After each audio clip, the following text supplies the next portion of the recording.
Yang saya hormati Bapak Budi Hutomo Putro, yang saya hormati Pak Murni selaku dari DPR, Pak Mar yang Sohibul Bait yang kita katakan terima kasih sudah berkenan bersedia memberikan tempat untuk pertemuan perdana pada hari ini. Ini saya bisa diberikan kesempatan kepada Bapak Ibu semuanya bisa bertatap muka dengan Bapak Ibu semuanya.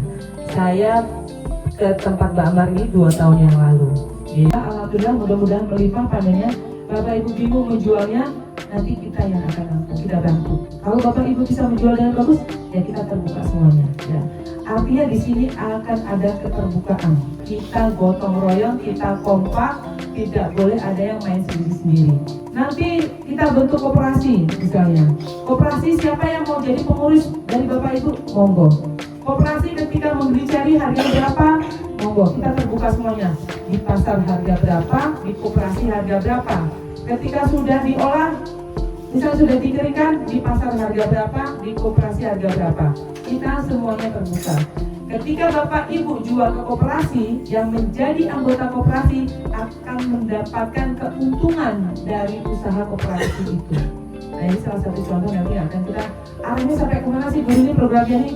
Apakah hanya dikasih pupuk dan bibit sudah selesai? Boten. Sampai nanti ini betul-betul sudah menjadi komoditas andalannya Kulon Progo. Bahkan kalau bisa Sami Galuh atau dari Kalibawang nanti yang mengekspor langsung. Pak Fakih ini sudah tiap 3 bulan sekali sudah rutin mengekspor ke Timur Tengah. Kopinya, beliau sudah, karena sudah petani di Pengalengan itu produksinya sudah bagus dan sudah komit untuk mengekspor setiap 3 bulan sekali, rutin, dan itu sudah pasti. Ada pabrik besar, termasuk kapal api, Torabika, APC, ya, yang kita kenal selama ini, itu bagian tengahnya. Terbuka ya, belanja jadinya berapa rupiah, ngolah habis berapa rupiah, bensinnya butuh berapa rupiah, solar berapa rupiah, mangke dijual, untungnya berapa rupiah, ayo dibagi sesuai proporsinya, tidak harus sama, tidak harus sama, tapi sesuai proporsi. Naik turunnya kopi itu diambil dalam robusta. Arabica, sebanyak dalam Jawa Barat, itu yang menentukan di New York, Amerika. Jadi kita nggak bisa terlepas dengan itu. Bisnis saja. Tetapi bisnisnya terbuka. Harus disepakati bersama. Itulah namanya saling mengikat. Baik Bapak Ibu, kita di sini saya hanya sharing pengalaman, berbagi pengalaman yang pernah kita lakukan dan pernah kita alami. Kadang kan kita itu kendalanya dapat pupuk subsidi, tapi sudah dapat yang harusnya tadi dapatnya 5 hektar, itu kita dapat cuma 1 hektar. Kemudian kalau sudah dapat, kadang-kadang pupuknya harganya mahal. Itu sudah pernah kami alami, terutama seperti di daerah Palembang Bapak Ibu. Karena jadi contohnya, satu petani itu dia punya lahan 5 hektar, yang dikasih pupuk itu hanya 2 hektar. Kan dia bertanya tuh, saya dapatnya padahal 5 hektar. Tapi kok dapatnya cuma 2, ternyata ada yang bermain gitu. Kita nggak tahu ya Pak, Ibu, Bapak. Nah kadang-kadang kan kebanyakan kalau kita itu memberikannya pupuk kimia, tetapi kalau terlalu banyak menggunakan pupuk kimia sendiri itu kurang bagus untuk tanah, jadi tanahnya jadi keras. Kemudian selain tanahnya keras, itu juga tanahnya juga malah tidak menyimpan air. 1,5 juta sampai 2 juta gitu kan. Nah, kalau kami ini perlu ini itu cuma sedikit, 3,5 kilo sampai 5 kilo per hektarnya. Ini harganya murah, 100.000. Kalau 5 kilo cuma 500.000. Berarti kan nggak sampai setengahnya dari penggunaan Dolomit. Nah, selain itu untuk tanah, ini juga bisa digunakan untuk penyakit nih. Saya lihat di sini banyak karat-karat daun, jadi daunnya warnanya coklat. Nah, kuning kan? Nah, itu nanti saya praktekin. Jadi itu salah satu bentuk untuk penanganan. Nah, ini kita tanaman kopi Arabica. Jadi kopi ini sudah ditanam 5 tahun, tetapi ditanamnya di bawah pohon pinus. Kalau di Jawa Barat kebanyakan seperti itu. Nah, pinus itu kan tanahnya asam karena dari daunnya. Kemudian 5 tahun ini itu pertumbuhannya kurang produktif, terutama menghasilkan buah. Nah ini bisa dilihat. Jadi ini lahan masyarakat yang sudah ada ditanam sama petani, cuman petani nggak mau ngurusnya karena biaya pemupukannya tinggi, kemudian perawatan rumputnya, dan mereka sudah nanam 5 tahun, produktivitasnya kurang. Nah, kemudian ini setelah menggunakan bios yang tadinya cerinya nggak ada jadi banyak. Tuh, kelihatan kan penuh. Nah, biasanya masih berhenti itu udah pada rontok. Ini salah satu contohnya. Nanti mungkin kita bisa juga uji coba di sini pakai pupuk ini. Nanti bapak-bapak bisa lihat sekalian. Ini yang 5 tahun tidak produktif, maksudnya keluar bunga, buah, tetapi banyak yang rontoknya. Apalagi yang ditanam sama bapak-bapak ibu-ibu, yang dirawat, yang diurus, pasti buah dan bunganya akan keluar lebih banyak daripada yang ini. Begitu. Itu contoh di video. Tadi sekarang kita contoh yang karat daun. Jadi ini karat daun yang baru aja tadi diambil, makanya saya tadi bolak-balik mundar-mandir saya lihat, banyak karat daunnya. Karena kan tanaman itu tanam makanan untuk dia di daun. Nah, dilihat ini penyakit atau bukan, kita lihat bagian belakangnya. Bagian belakangnya sebetulnya bagus, hijau, tapi depannya warnanya coklat.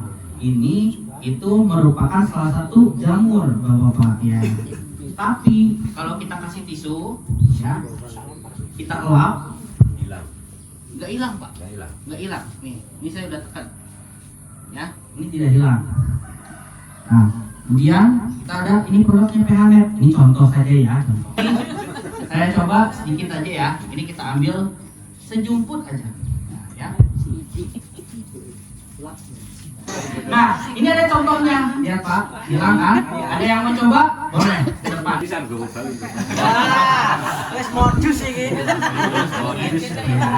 Penggunaannya ini cukup disemprot. Nah ini pakai ini ya. Ini aja. Ini maksudnya avokatnya Pak Budi kalau ini iki. Ini disemprotkan. Itu penggunaannya sedikit. Cuman 2 sendok untuk 15 liter. Satu tangki. Kalau rontok sini gampang, minimal nanti dia menghilang pudar sedikit demi sedikit ya. Kemudian kalau untuk tanaman daun yang lain itu tidak terkena. Kadang-kadang kan kayak gini nular nanti kayak gitu. Ini namanya bios PHNet. Nanti ini kita tinggal di sini. Jadi kalau bapak-bapak penasaran, ibu-ibu penasaran, betul. Apalagi ini juga sudah dipakai di tanaman kelapa sawit. Bayangin 500 hektar nih, kelap satu-satu. Setahun aja nggak mungkin bu, beres. Jadi kita semprot, itu nanti lama-kelamaan menghilang. Kemudian nanti daun yang baru itu tidak tertular, gitu. Jadi nanti untuk masak makanannya itu nanti dia di tanaman itu optimal. Jadi nanti ke pembentukan buah sama bunganya lebih banyak. Tuh. Ini namanya PHNet.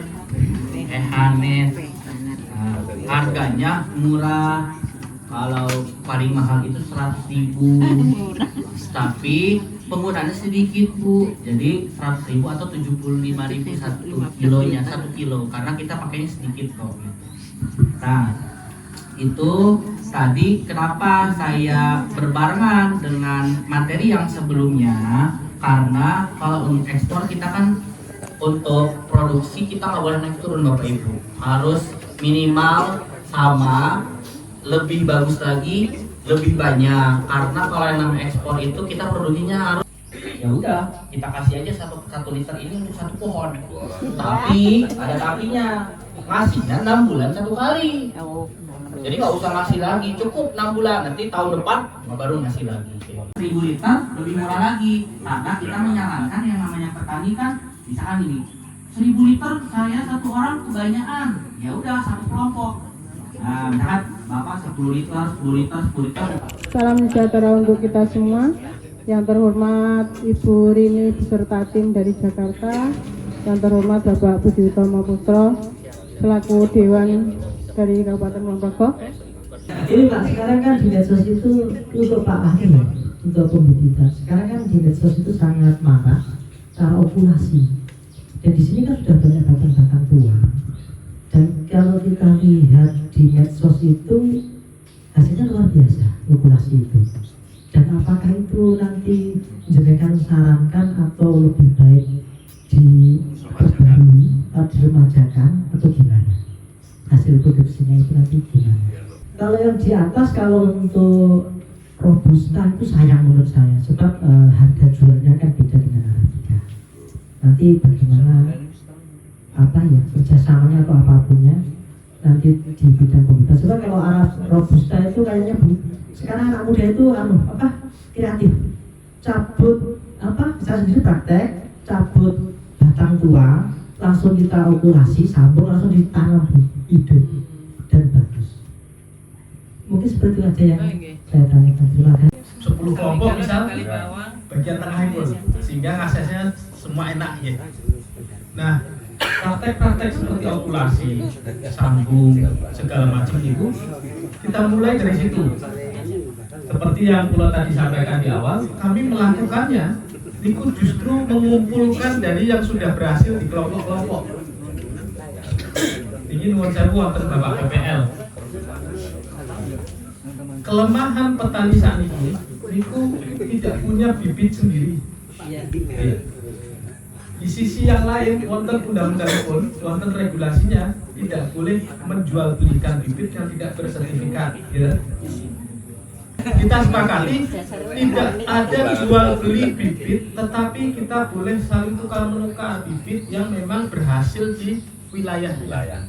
Karena kalau tidak seperti itu kita repot, Pak. Kami mengalami, kami mendirikan lembaga pembelian tanaman sendiri, dibiayai sendiri oleh koperasi.